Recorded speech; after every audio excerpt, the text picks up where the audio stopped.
십자가 목격자의 삶, 첫 번째 용서라는 제목으로 하나님 말씀 증거하겠습니다. 오늘 본문 누가복음 23장 34절의 말씀은요, 우리 예수님께서 십자가에 못 박히셔서 7마디 기도와 말씀들을 하셨는데요, 그 가운데 첫 번째 하셨던 기도의 말씀입니다. 지금 이제 사순절의 기간을 지내고 있는데요, 주연절이 끝나고 주연절 그 주간의 수요일부터 시작돼서 부활절 전까지 주일을 제외한 40일을 사순절이라는 기간으로 지키면서 우리 예수님께서 우리들을 위해서 당하셨던 그 순환들을 깊이 묵상하고, 그리고 예수님의 부활에 어떻게든지 참여하려는 마음을 가지고 살아가는 그런 복된 절기가 바로 사순절입니다. 우리 교회에 교회력이 있는데요, 그 교회력 안에 여러 절기들을 두고 있어요. 우리가 흔히 아는 이제 4월 달에 있는 부활절, 그리고 11월에 추수감사절, 그리고 12월 달에 있는 성탄절, 이 세 가지가 대표적인 절기이지만 그 절기들을 전후로 해서 사실은 교회에서 지켜야 할 일정한 성경의 원리를 따라서 절기들을 계속해서 지켜나가도록 해요. 그것은 무슨 예식주의가 아니고요, 우리가 로마 카톨릭의 여러 거기는 성례를요, 7성례가 있어요. 7성례. 그래서 우리는 세례와 성찬 이 두 가지만 성례로 여기고 있지만, 거기는 이를테면 결혼 같은 거, 그리고 고해성사, 미사, 이런 모든 것들이 다 성례인데, 그 성례들을 통해서 하나님의 은혜를 구하고 그렇게 예배를 드리는 그런 형식이, 다시 우리가 그 중세 로마 카톨릭으로 돌아가려는 것이 아니고요, 우리는 프로테스탄트죠. 개신교. 사실은 그 로마 카톨릭에서 나온 것이긴 하지만, 로마 카톨릭은 처음 예수님 이후에 제자들이 함께 세워갔던 그 교회가 변질된 교회가 로마 카톨릭이에요. 우리 말로는 그네들이 큰 집, 우리가 작은 집, 그네들이 원뿌리, 우리가 뭐 겹뿌리 이렇게 말하지만 그건 잘못된 거예요. 우리 개신교가 원뿌리예요. 개신교가 초대교회의 원 모습을 가지고 있고, 중세교회, 중세 카톨릭이 타락한 거예요. 그러니까 우리는 그 타락한 곳에서 원래대로 돌아가려고 나온 거예요. 그렇기 때문에 우리가 원뿌리예요. 그네들이 큰 집이 아니고 우리가 큰 집이에요. 우리가 원줄기라는 것을 여러분 아셔야 돼요. 당연히 그 중세의 형식, 허례허식, 칠성례로 돌아간다는 것이 아니고요, 1년을 이를테면 부활주일, 부활절, 추수감사절, 성탄절, 이와 같은 절기를 따라서 그것이 우리 신앙의 기둥들로 세워져서 신앙을 해나가는 것처럼, 그 전후로 해서 사실은 다른 예수님께서 우리들에게 보여줬던 여러 가지 본들이랄지, 예수님 이후에 성령의 역사랄지, 이런 것들을 의미적으로 더 깊숙하고 분명하게 지키기 위해서 이런 절기들을 정해 놓은 것입니다. 그래서 주연절은 우리 예수님 성탄 이후에 예수님께서 행하셨던 모든 일들을 하나하나 기억하면서 지키는 절기들이에요. 특별히 그 가운데 우리 예수님의 이 구속사역을 지켜내는 이 일이 아주 중요한 일이고, 그 공생의 3년 반 동안에 있었던 일의 핵심인 이 십자가의 고난, 죽으심, 그리고 그 전에 받으셨던 많은 순환들, 이런 모든 것들을 요 사순절의 기간을 통해서, 그러니까 주연절이 끝나고 그 주연절이 끝나는 수요일, 그 수요일을 제의 수요일이라고 해서 제를 뒤집어 쓰고 40일 동안, 주일을 뺀 40일 동안에 그 예수님의 고난에 동참하는 마음을 가지고 사순절을 지켜나가는 거예요. 그렇게 고난에 동참하고 그 사순절의 맨 마지막 주간이 바로 고난주간인 것입니다. 그 주간을 지내면서 부활의 즐거움과 그 영광에 참여하게 되는 것, 그런 의미가 있는 아주 귀한 절기예요. 그래서 그 절기가 한 5주 정도 되는데요. 우리가 3월달 첫째 주에는 우리 달력에 있는 말씀을 해야 되니까 오늘부터 시작해서 4주를 통해서 예수님께서 말씀하신 십자가에서의 7마디 말씀들을 하나, 2개씩 그렇게 살펴보면서 사순절 주일을 지켜가려고 하고요. 오늘 첫 번째 시간입니다. 저들의 죄를 사해 주옵소서라고 우리 예수님께서 기도하신 십자가에서 처음 하셨던 말씀이 바로 하나님께 기도하신 거예요. 자신들을 못 받고 있는 로마 군병들에게 넘겨주었던 빌라도와 또 그 빌라도를 그렇게 넘겨줄 수밖에 없게끔 했던 불법한 재판을 받도록 그렇게 충동질하고 소리쳤던 이스라엘 나라의 종교 지도자들, 그리고 그 일에 동조돼서 그 일에 미혹되고 넘어가서 결국에는 종려주일이 이제 고난주간의 시작인데요. 종려주일은 예수님이 마지막 예루살렘에 성에 입성하시는 그 주일이 종려주일이에요.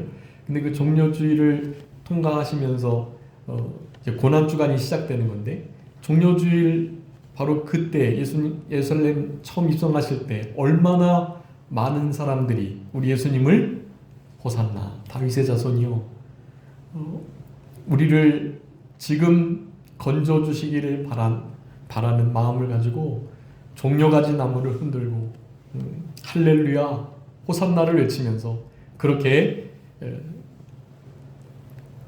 밑에 카펫들을 깔고 예수님을 그렇게 환영했던 그들이 이제 채 며칠이 지나지 않아서 예수님을 십자가에 못 박으라 외치는 자들이 되었다라는 것입니다.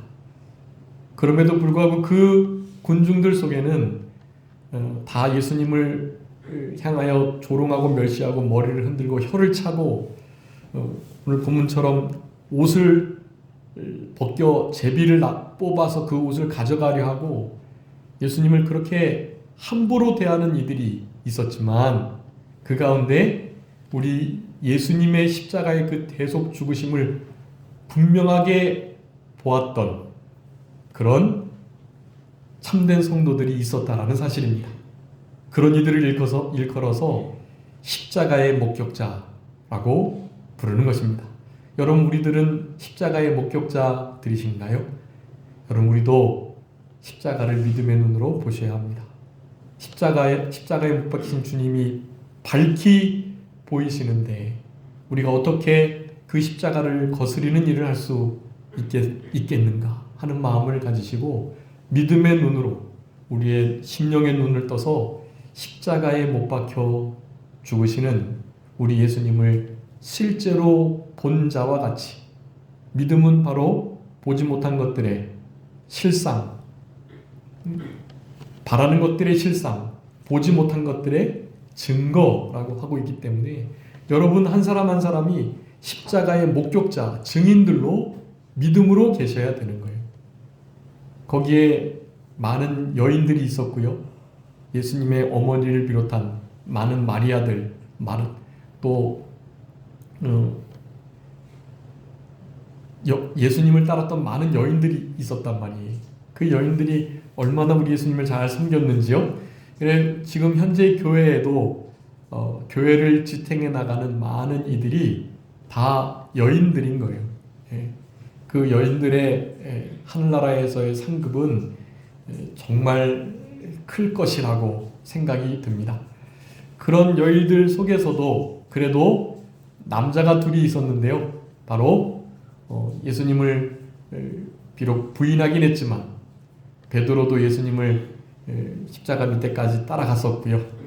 그렇지만 끝까지 따라가지 못했고, 우리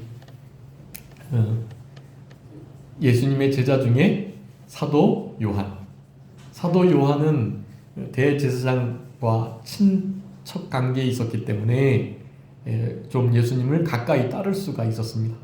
그래서 우리 예수님께서 세 번째 말씀이 어머니를 부탁하시는 장면인데, 그 어머니를 부탁하시는 그 대상자가 바로 사도 요한이 사도 요한에게 자신의 어머니 마리아를 부탁하는 거예요.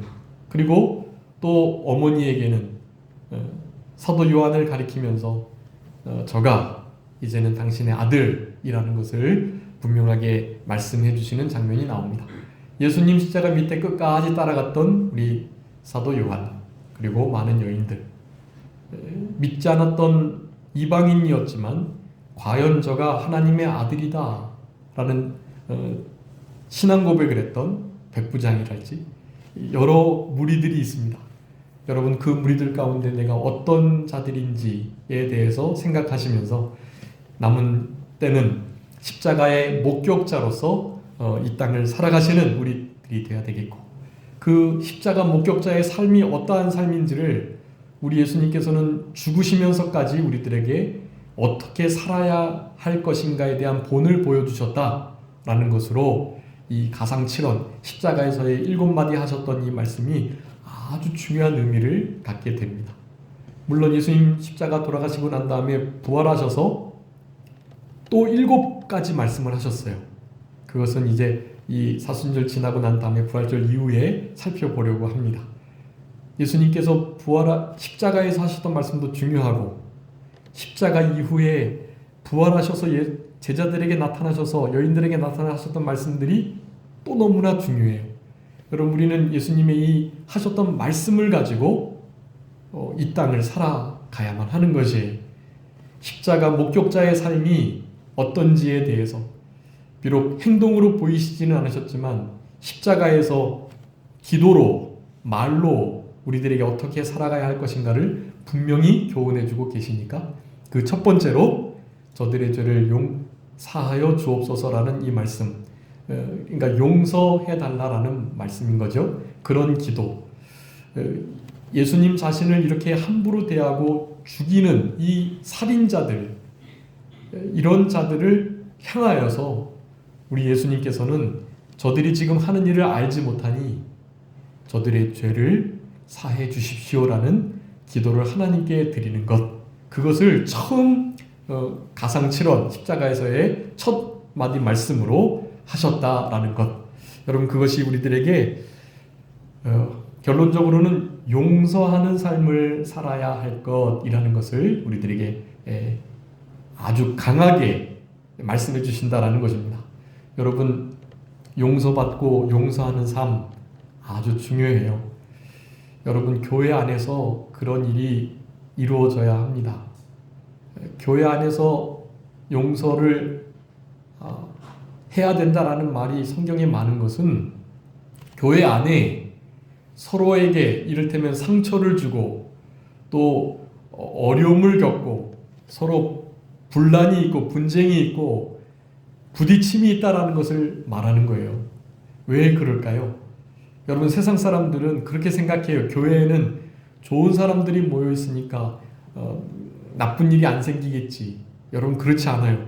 교회에는요, 사실은 더 말들이 많고 더 사건 사고가 많아요. 왜 그럴까요?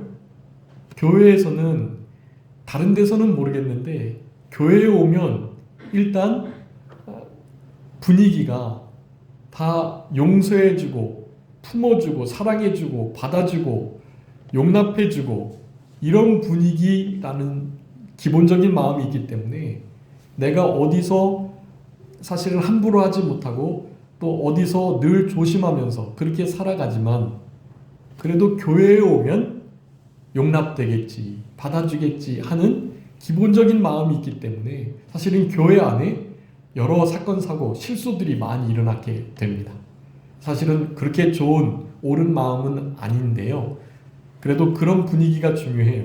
교회는 어떻게 태도를 취하고 말을 해도 그래도 용납되는 곳, 막 정죄하지 않고 그래도 받아주는 곳이라는 기본적인 마음가짐이 들도록 해야만 합니다. 그게 바른 교회예요. 여러분 교회가요. 여러분 지금 이렇게 예배를 드리는데 처음 초신자가 이렇게 술을 먹고 교회에 왔다든가 아니면 노숙자가 들어왔다든가 그래서 교회의 분위기를 흐리고 방해한다고 할 때 여러분은 어떻게 하셔야 되겠어요? 그 사람들을 막 힘을 동원해서 강제로 막 쫓아내고 그러면 안 돼요. 여러분 그런 이들을 우리가 품어줘야 합니다. 여러분 예배는요 하나님이 주인 되시고 하나님께서 우리들에게 향하신 이런 말씀들을 선포할 때 그 말씀을 바로 잘 깨달으면 되는 거예요. 그런 깨달음의 분위기가 좀 흐트러지고 그런다고 해서 그게 온전한 예배가 되지 않는 것이 결코 아니에요. 여러분 온전한 예배가 안 되는 것은요 그런 사건이 전혀 없어도 이 예배를 드리러 온 신앙이 성숙됐다고 말하는 이른바 크리스찬 성도들이 모여서 예배를 드리지만 그들의 마음가짐이 전혀 회개함이 없고 그저 매너리즘에 빠져서 지난주에 들었던 예배 오늘 그냥 또 드리는 거지 뭐 하는 마음을 가지고 예배를 드리신다면 어떤 불황자가 와서 또 소란을 피우는 자가 와서 예배의 분위기를 흐트러뜨리는 것보다도 사실은 그런 조용하지만 괜찮아 보이지만 그런 예배를 우리 하나님은 진짜로 안 받으세요. 여러분 그런 예배보다 차라리 그렇게 초신자 혹은 불신자가 와서 예배를 한번 드려보겠다고 하는 그렇지만 잘 적응 못하는 그런 이들을 잘 품어주고 받아주고 그런 이들로 하여금 이런 분위기에 익숙해지도록 하는 그 일을 힘쓰는 여러분 그런 교회가 훨씬 더 하나님이 기뻐하시는 교회라고 할 수가 있겠습니다. 여러분 우리 안에 그런 품어주는 마음이 있어야 돼요. 우리의 예배가 경건해서 분위기가 흐트러지지 않고 하나님의 말씀을 영으로 집중해서 드리는 거 아주 중요하죠. 그렇지만 실영과 진정으로 드리는 것이기 때문에 우리는 다 성숙한 신앙인들이니까 그런 분위기에 별로 좌우되는 게 아니에요. 더 중요한 것은 내 영, 내 마음이 어떠냐를 주목하는 게 더 중요한 것이 주변 환경이 중요한 게 아니라 우리 교회 안에서는 그렇게 품겨주는 그런 분위기가 있었으면 참 좋겠고요. 그렇게 될 때 일면의 부작용으로 이제 다 받아주니 함부로 하는 경향이 있고 그렇게 되니까 교회 안에서 말들이 많고 싸우는 일들도 있고 그럴 거예요. 근데 그것이 잘못된 거냐? 그런 게 아니에요. 그런 과정 속에서 회개하고 화해하고 용서를 구하고 용서를 받아주고 용서해주고 이런 역사들이 일어나야 하는 것입니다. 우리 아버지 하나님은 그런 걸 바라시고요.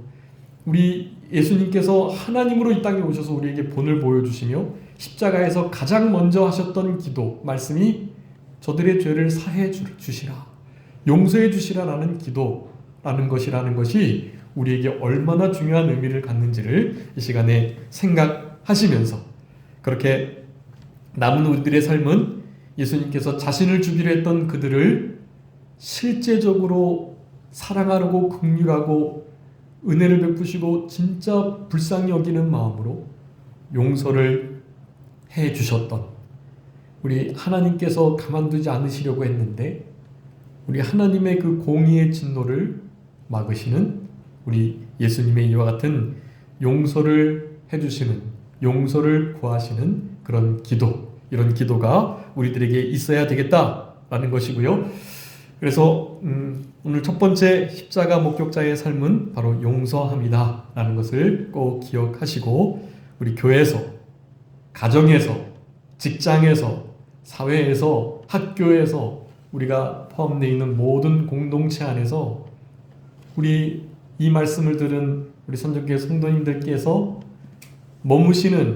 가시는 그 곳마다 이런 화해의 역사 용납되고 받아주는 품기우고 품어주는 이런 복된 역사가 나타나는 그런 열매들이 맺혔으면 좋겠습니다. 우리 베드로전서 2장 21절 말씀에 우리가 부르심을 받아가지고 그리스도를 본받아 살아가게 되는데 예수님께서는 고난을 받으셨고 우리를 위해서 고난을 받으셨고 본을 끼쳐서 그 고난의 자취를 따라오게 하려 하셨다라고 말씀해요.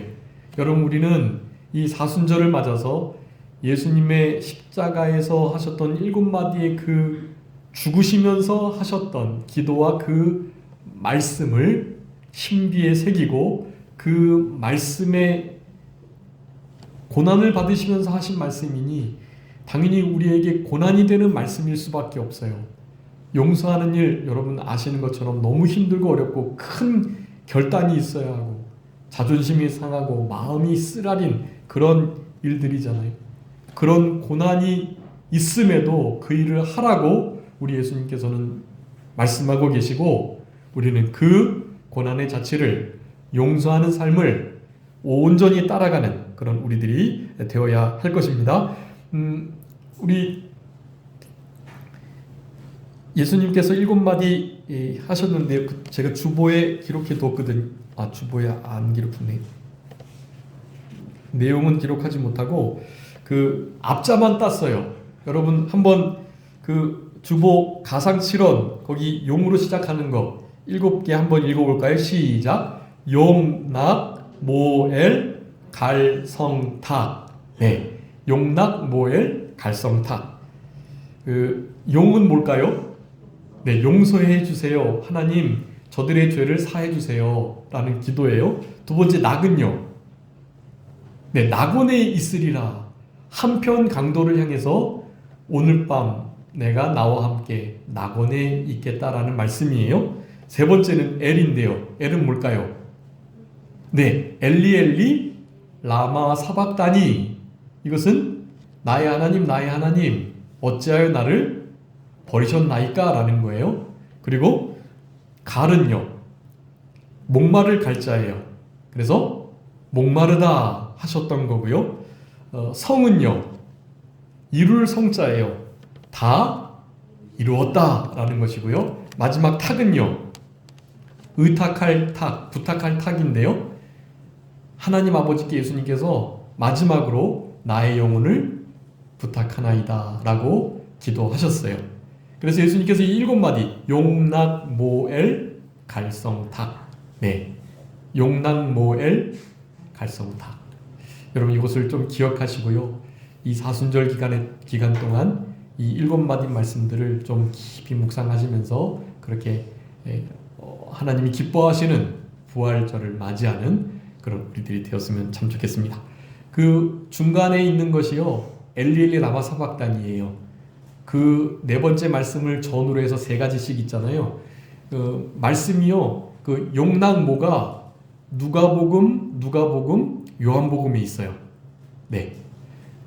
거기 옆에다 써주세요. 누가복음 23장 34절 오늘 본문이죠. 그리고 낙원에 있으리라가 누가복음 23장 43절에 있어요. 그리고 세 번째 어머니를 부탁하는 장면은요. 요한복음 19장 26절 27절에 있어요. 그러니까 누가복음, 요한복음. 그리고 중간에 엘리엘리 라마 사박다니는요. 마태복음과 마가복음에 두 번 나와요. 마태복음 27장 46절, 마가복음 15장 34절 그렇게 두 번 나와요. 그리고 다시 다섯 번째, 여섯 번째, 일곱 번째는요. 요한복음, 누가복음 이렇게 나와요. 그러니까 가운데 엘리엘리 라마 사박다니는 마태, 마가에 나오고 나머지는 누가복음과 요한복음에 나오는데 첫 번째, 두 번째, 세 번째가 눅눅요. 그리고 다섯 번째, 여섯 번째, 일곱 번째가 요요눅. 이렇게 눅눅요, 요요눅. 그리고 중간에 마태, 마가가 있다. 이렇게 외우시면 성경의 아주 핵심적인 그 십자가에서의 예수님의 그 사역을 딱 요약해서 알 수 있어요. 눅눅요, 마테마가, 그리고 요요눅. 네. 첫 번째, 두 번째, 세 번째 말씀은 누가복음에 두 번, 요한복음에 한 번. 그리고 다섯 번째, 여섯 번째, 일곱 번째는 요한복음에 두 번, 마지막 누가복음에 다시 한 번. 이런 식으로 예수님의 7마디 십자가에서 하셨던 그 말씀들을 우리가 살펴볼 수가 있겠습니다. 그 중에 이제 이 첫 번째인 것이에요. 예수님께서 가라사대 아버지여 저희의 죄를 사해 주십시오. 자기의 하는 것을 알지 못함이니이다 라고 말씀하면서 옷을 나누어 제비 뽑는 장면까지 말씀하고 계십니다. 오늘 124편 124번 우리 사순절 첫 번째 말씀을 우리가 교동문으로 읽었는데요. 그 말씀은 시편 22편에 있는 말씀들이 대부분이었는데 그 말씀들이 고스란히 다 이루어지고 있어요. 오늘 읽었던 말씀에 옷 제비뽑아 나눈다고 말씀했죠. 그 말씀이 지금 이루어지고 있는 거예요. 지난 시간에 우리 예수님께서는 말씀을 성취하시는 분이다라고 말씀드렸는데 십자가에서 죽으시면서까지 우리 예수님께서는 말씀을 이렇게 이루시는 우리 하나님이신 것을 우리가 알고, 그러니 죽으시면서도 말씀을 이루셨던 우리 예수님, 살아있는 우리들에게 이 십자가 목격자의 삶은 예수님의 발자취를 따라가는 삶이어야 한다라는 것을 강력하게 말씀해주고 계시고, 그 가운데 첫 번째 어떤 삶을 살아라? 용서하는 삶을 살아라 라는 것을 우리들에게 말씀해주고 계십니다.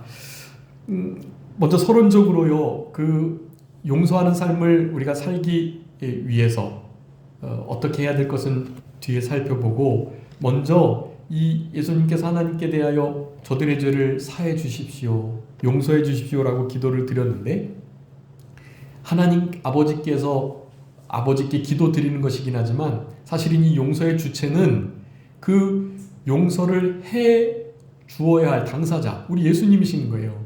예수님은 하나님이시기 때문에 우리 예수님이 이 땅에 살아계시면서 공생애 동안에 여러 가지 막 변론들이 있었고 공격당하시는 면들이 있었는데, 그 중에 하나가 예수님 자신이 하나님이라고, 아버지와 나는 하나다라고 말씀하시고 내가 하나님의 아들이다라는 말씀을 하실 때 신성모독이라고 하면서 얼마나 많은 공격을 받으셨는지 몰라요. 그리고 특별히 예수님께서 병을 고쳐주시면서 내 죄가 사함받았다라는 말씀들을 하셨거든요. 그러니까 용납될 수 없는 거예요. 저 말은 하나님만 하실 수 있는 말인데 어떻게 감히 당신이 아무리 훌륭한 선지자라 한들 죄를 용서하는 건 사람이 할 수 없는 거고 하나님이 하실 수 있는데 그걸 하면 되겠느냐라는 식의 공격을 계속 받았다는 거예요. 여러분, 근데 오늘 본문의 말씀을 통해서 예수님께서 저들의 죄를 용서해 주십시오, 하나님께 기도드리고 있긴 하지만 예수님의 마음이신 거예요. 왜냐하면 예수님이 하나님이시니까요. 여러분, 이 말씀을 우리가 인정하고 들을 수 있는 것은 예수님이 하나님이시고 하나님의 아들이시고 그리고 창조자가 되시고 심판자가 되시는다는, 그리고 메시아 그리스도이시라는 확신이, 믿음이 있으니까 이게 이제 인정이 되는 거예요, 우리에게는. 그런데 믿지 않은 사람들에게는 이게 인정이 안 되는 거예요. 그래서 우리는 이런 말씀들을 통해서도 우리 예수님이 하나님이시다, 하나님의 아들이시다, 하나님의 아들이 어찌 이런 대접을 받으셨나, 어떻게 십자가에 못 박히시고 어떻게 가시면류관을 쓰시면서 옷이 벗겨지시고 그 옷을 제비 뽑아 나누어 가지는 이런 조롱과 멸시와 천대를 받으시게 됐나. 여러분, 이런 것들을 생각하면서 가슴을 찌시고 그 예수님의 그와 같은 순환이 바로 나 때문인 것을 애통하게 여기실 수 있으셔야 돼요. 예수님을 못 박아 죽였던, 예수님을 못 박았던, 실제로 못을 쳤던 그 로마의 병사들이 사실은 우리들이라는 생각을 하셔야만 하는 것이에요. 그러니 우리는 그런 자리에서 십자가 목격자로서의 삶을 살아감으로 우리 예수님께 좀 받은 은혜를, 사랑을 보답하는 그런 삶을 살아가야 할 의무가 우리에게 있다는 것을 깨달아야 할 것이다 라는 것입니다. 그래서 첫 번째, 먼저 예수님의 첫 번째 하셨던 이 말씀을 통해서 우리가 배워야 할 것은 예수 그리스도께만이 죄를 용서하실 수 있는 권세가 있으시다라는 것을 다시 한번 분명히 기억해야 되겠습니다. 하나님께 용서해 달라는 기도를 드리고 있지만 그 용서를 해야 할 실제적인 당사자가 우리 예수님이시고, 예수님께서 사실은 그들의 죄를 용서해 주고 계신다는 것을 우리는 알아야만 합니다. 여러분, 이게 왜 중요하냐면요, 뒤에 나오는 예수님의 그 죽으심이 바로 우리들을 위함인데, 죄를 용서해 주시는 바로 그것도 우리들을 위해서 용서를 해 주시는 것이고, 이 죄를 용서하시는 권세를 가지고 계신 우리 예수님께서 우리들의 죄를 이렇게 용서해 주셨으니 우리는 용서를 해줄 수 있는 권리가 있는 것이 아니고 우리는 그냥 의무만 있는 거예요. 여러분 누가 여러분에게 잘못하셨죠? 그러면 우리는 먼저 예수님께 이렇게 용서, 사함받은 우리로서 다른 사람들을 용서해야 할 의무가 있는 거예요. 여러분 그것이 우리의 권리가 아니고 우리는 의무에 마땅히 그렇게 해야 되는 거예요. 오늘 기도도 우리 집사님께서 해주셨지만 진짜로 우리는 정말 용서할 수 없는, 사랑을 할 수 없는 그런 자들이에요. 그런데 우리는 그 일을 해야만 해요. 왜냐? 빚을 졌기 때문에 그래요. 용서받은 빚을 우리는 졌어요. 그렇기 때문에 우리는 다른 사람들을 용서해야만 합니다. 1만 달란트 빚진 거예요, 우리는. 근데 그것을 탕감받았잖아요. 그러니까 우리에게 잘못한 100데나리온 빚진 그 사람들의 죄를 용서해 줘야 해요. 1만 달란트가 60억 원이라면 100데나리온은 1만 원이라고 말씀드렸어요. 우리는 60억 탕감받은 자이고 우리에게 잘못해서 용서를 구하는 그들은 10,000원 빚진 거란 말이에요. 그러니까 여러분 그런 마음을 가지시고 용서하는 삶을 살아가야 합니다. 우리는 용서할 수 있는 권리, 권세가 있는 것이 아니고 용서해 주어야 할 의무가 있는 자들이다. 오직 예수님께만 용서하실 수 있는 권세, 권리가 있으시다. 서론으로 말씀드렸던 것처럼 죄 많은 여인이 그렇게 예수님을 섬기면서 향유를 부었을 때 예수님께서 이에게 대하여 죄 사함 받았다는 것을 선포하셨어요. 우리 맥체인 어제 읽었던 말씀이죠. 누가복음 6장 그리고 누가복음 7장에 나오는 말씀이 누가복음 7장에 나오는 이 여인에게 죄 사함을 선포하시는 이런 일들, 이거는 하나님이시라는 뜻이에요, 이게. 그리고 중풍병자들에게 향하여 너희들의 믿음으로 인해서 너의 죄가 사함받았다. 중풍병을 고쳤을 뿐만 아니라 죄까지도 사함받았다는 선포를 하고 계시는 것입니다.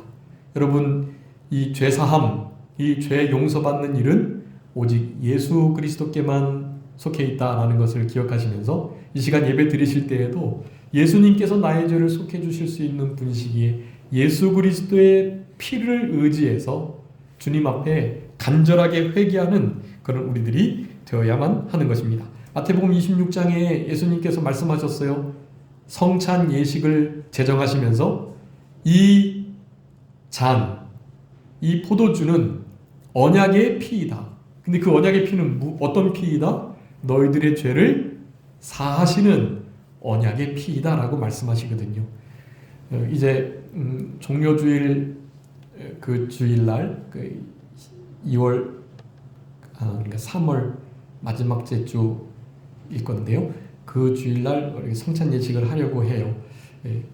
이제 한 달여 넉넉히 한 달여 정도 남았는데 여러분 성찬 예식을 하나님께서 기뻐하시고 그 예식을 통해서 큰 은혜의 방편으로 사용하시기 때문에 여러분 성찬 예식을 통해서 예수 그리스도의 그 우리를 죄를 대속하고 용서해 주시는 사해 주시는 그 은혜를 깊이 경험하고 또 나를 위해서 찢기셨던 그 모든 육체 예수님의 그 살을 그 피를 먹고 마시는 성찬 예식을 기대하시며 성찬 예식을 통해서 우리 주님의 이 순환을 더 깊이 묵상하시는 그런 우리들이 되어야 할 것이고 그것이 우리 신앙생활에 아주 큰 유익이 된다는 것을 아셔야 되겠습니다.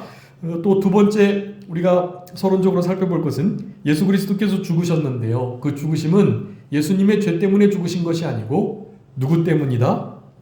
택함을 받은 우리들을 위해서 죽으시는 대속의 죽으심이다. 심지어 원수까지도 사랑하시는 오늘 이 자신을 십자가에 못 박는 원수들을 사랑하시는 그 사랑으로 죄사함의 용서의 기도를 드리시잖아요. 여러분 우리에게 이런 은만 있을 뿐이라는 사실을 다시 한번 기억해야 되겠고 우리를 위해서 죽어주신 나 때문에 돌아가신 우리 예수님을 사랑하고 그분의 십자가를 사모하는 그리고 늘 십자가의 그 발자취를 따라가려는 그런 우리들의 삶이 되어야 되겠습니다. 자, 대속 죽으심이 중요해요. 대속은 대신 구속을 이루어 주셨다. 대신 속하여 주셨다라는 의미인데요. 그 구속해 주시는 그 구속 세 가지 있다 그랬어요. 대행, 대형, 대승. 십자가 죽으시는 것은 직접 대형의 제물이 되셨다는 의미이고요. 십자가 지시기 전 하나님의 모든 말씀들을 다 이루셨어요. 대행해 주셨다고요. 그 의를 우리에게 입혀주셨어요. 우리는 그 의를 입어서 칭의를 얻게 된 것입니다. 그러면서 마귀를 멸하고 다니셨죠. 우리 예수님께서 대승하신 거예요. 이제 다시 오셔가지고 몸의 구속을 이루어 주시고 마귀를 무저강에 가둘 때 이제 완전한 승리를 얻게 되겠지만 그 전에 이미 우리는 승리한 것이고 모든 의를 이룬 것이고 우리에게 더 이상 죄로 말미암는 저주와 형벌이 없어요. 왜냐 우리 예수님께서 대행, 대형, 대승의 구속사역을 대속하여 주셨기 때문입니다. 그 대속의 아주 핵심적인 역사가 십자가에 못 박히심이에요. 그 못 박히심 가운데 가장 먼저 하셨던 말씀이 바로 사죄, 용서의 기도였다는 사실이 우리들에게 큰 의미를 준다라고 할 수가 있겠습니다.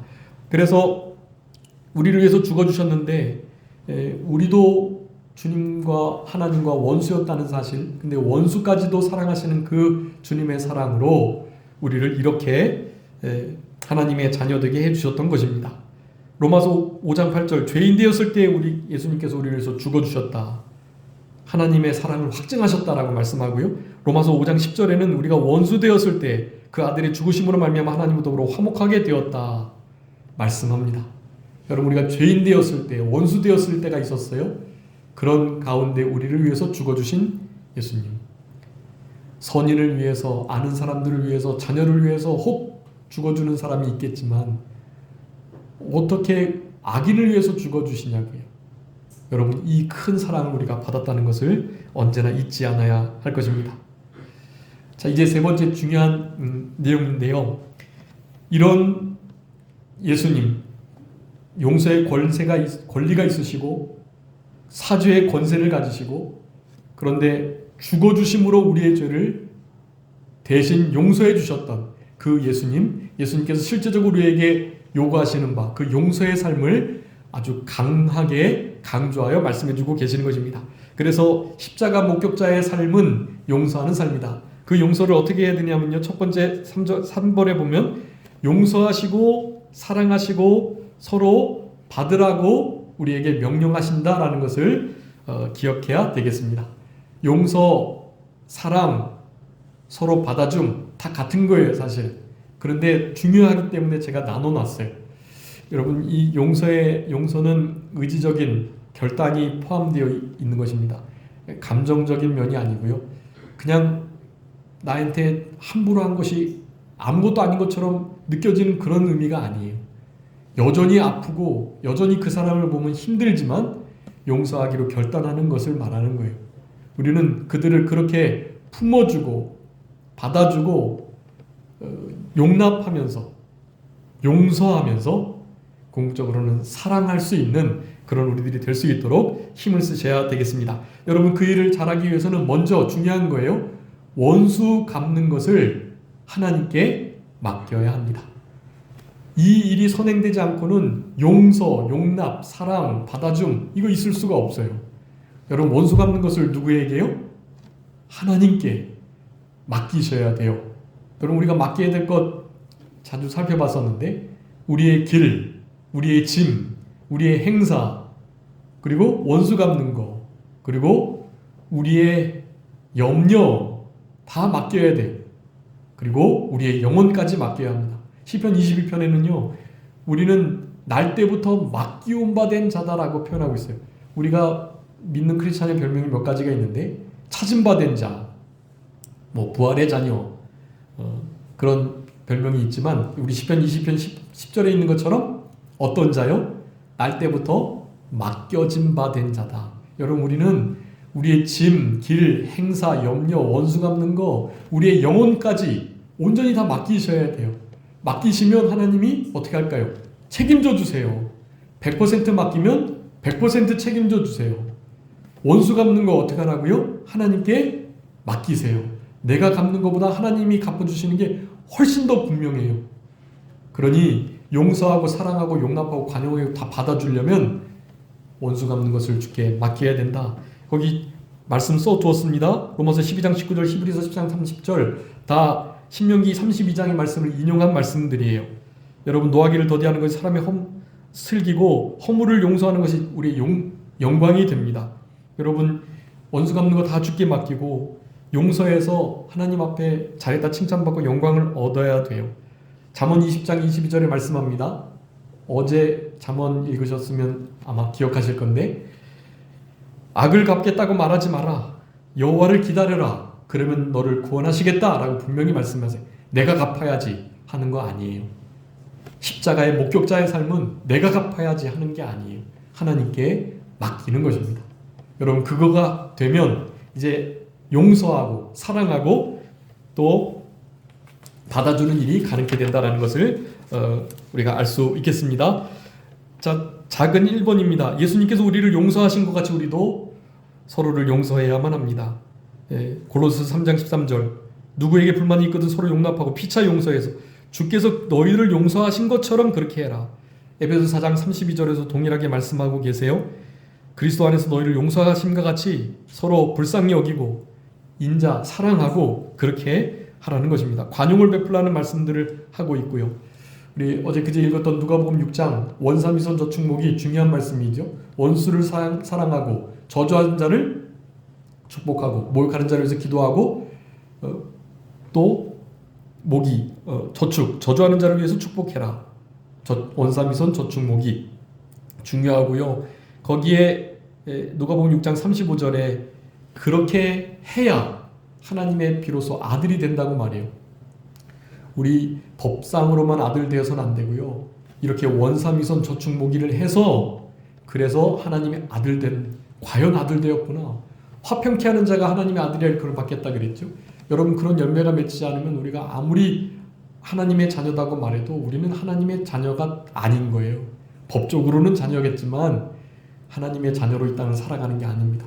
십자가의 목격자로서의 삶이 아니에요. 여러분, 원사미선 저축목이 실제로 용서하는 삶을 살아가는 우리들이 되어야 되겠습니다. 주기도문에 우리가 늘 외우죠. 우리에게 죄진 자를 사해준 것처럼 사해달라는 기도를 계속해서 드리는 거예요. 그래서 하나님께서 그것을 예수님께서 강조하셨던 것이에요. 특별히 마태복음 18장에 우리가 아까 예를 들었던 1만 달란트 100데나리온 빚진 그 비유를 들어서 70번씩 7번이라도 용서하라는 가르침을 해주고 계세요. 우리에게 잘못한 그들은 100데나리온, 그러니까 1만 원 빚진 자. 나는 하나님께 대하여 1만 달란트 60억 원 빚진 자. 여러분, 그러니 용서해야죠. 우리는 그런 빚을 지고 있는 자라는 사실을 기억하고, 여러분, 어떤 사람이 나한테 진짜 잘못했어요. 나는 아무 잘못이 없어요. 여러분, 근데 어떻게 관계가 회복될까요? 저 사람은 나에게 용서를 구할 생각이 없어요. 여러분, 어떻게 될까요? 그럴 때. 물론 용서를 빌면서 같은 잘못을 계속하는 사람들도 계속 용서해 줘야 하고요. 속상하는 일이죠. 그렇지만 그렇게 해주라고 성경은 말씀하고 계시는 거예요. 그리고 용서를 구하지 않을 때 어떻게 해야 될까요? 관계를 회복하기 위해서는 내가 먼저 그 사람에게 나는 아무 잘못이 없지만 미안하다고 말을 하는 거예요. 왜 그래야 될까요? 우리는 용서해야 할 의무가 있는 자예요. 용서를 통해서만이 관계가 회복된다면 내가 잘못한 것이 하나도 없어도 그 나에게 되게 모든 잘못을 했던 그 사람에게 대해서 미안하다고, 우리 관계가 이렇게 됐는데 참 미안하다고, 내가 어떤 잘못을 했는지 잘 모르겠는데 너무나 어쨌든 이렇게 관계가 된 게 미안하다고, 그리고 모르긴 몰라도 당신이 나에게 뭔가 어떤 그런 마음을 가졌기 때문에 이런 태도를 취하고 이렇게 나에게 한 것 같은데 내가 그렇게 하게끔 해서 미안하다고 라는 식으로 완전히 저 자세로 나아가면 여러분, 진짜 그 사람이 나중엔 알게 되죠. 자기가 나한테 얼마나 잘못한 것을. 사실은 내가 잘못한 것도 없는데 나한테 그렇게 한 걸 그가 알죠. 그런데 우리는 그렇게 해야 할 의무가 있는 거예요. 왜냐, 그 사람은 나한테 그냥 많은 빚진 자이기 때문에 그래요. 여러분, 그런 삶이 우리들에게 이루어지기를 간절히 바랍니다. 여러분, 그러면은요 정말 하나님의 나라가 이루어져요. 그곳에서 그 사람은 진짜 하나님의 사람이 될 가능성이 많아요. 여러분, 그런 용서의 은혜가 있었으면 참 좋겠습니다. 우리 스테반 집사님이 하셨던 기도가 우리 예수님을 닮은 기도라고 할 수 있어요. 사랑하는 것 어떻게 사랑해야죠? 요한일서 4장을 생각하세요. 예수님이 하나님의 독생자인데 그를 죽으시기, 십자가의 제물로 보내시기까지, 화목제물 보내시기까지 우리를 사랑하셨어요. 그러니 우리는 사랑하는 것이 마땅해요. 여러분, 마땅한 일을 하셔야 합니다. 그런데 로마서 5장 5절이 중요하죠. 성령으로 말미암아 하나님의 사랑이 우리 마음 가운데 부어져야 그 일이 가능하다는 것을 항상 기억하셔야 되겠습니다. 마지막으로 예수님께서 우리를 받으셨던 것처럼 우리도 서로 받아야 된다. 받는 거 용납, 관용, 용서, 사랑 다 같은 거예요. 로마서 15장 7절 한번 우리 읽어보겠습니다. 로마서 15장 7절. 그러므로 그리스도께서 우리를 받아 하나님께 영광을 돌리심과 같이 너희도 서로 받으라. 아멘. 여러분, 우리가 서로를 받아주고 용납하고 용서하고 관용하고 사랑할 때 하나님께서 어떻게 돼요? 영광을 받으세요. 하나님께서 예수님이 우리를 받으셔서 하나님께 영광을 돌리셨다고 그랬거든요. 우리도 서로를 받아서 하나님께 영광을 돌릴 수 있습니다. 그러기 위해서는 마음이 넓어져야 되는데요. 우리 맨 2번에 마지막 2번입니다. 우리가 마음을 넓히려고 고린도후서 6장 13절에 말씀해요. 너희 마음을 넓히라 라고 말씀해요. 근데 그런 마음을 가질 때 우리 시편 119편 32절에 우리 마음을 넓혀주신다고 말씀해요. 그렇게 넓혀주시면 왕상 4장에 하나님께서 넓은 마음을 허락해 주신다라고 말씀하고 계세요. 마음을 넓혀서 서로를 받아주는 그런 우리들이 될 수 있도록 힘을 쓰심으로 십자가의 목격자 첫 번째 삶이 바로 용서하는 삶이라고 했던 것을 기억하시며, 주님이 십자가에서 용서하시는 기도를 드리셨던 것처럼 우리도 예수님을 본받아서 용서하는 이 복된 열매가 우리 삶 가운데 아름답게 맺히는 그런 우리 모두가 되어야 되겠습니다. 자, 기도하겠습니다. 살아계신 우리 아버지 하나님, 감사합니다.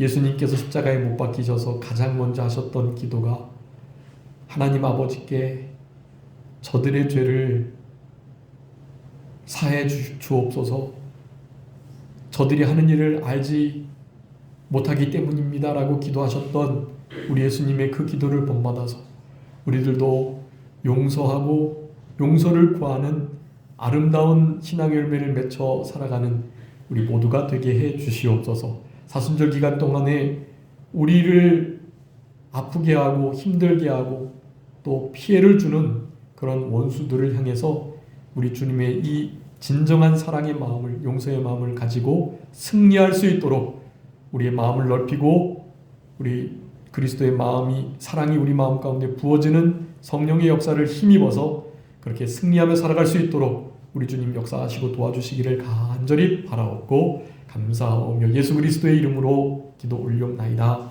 아멘.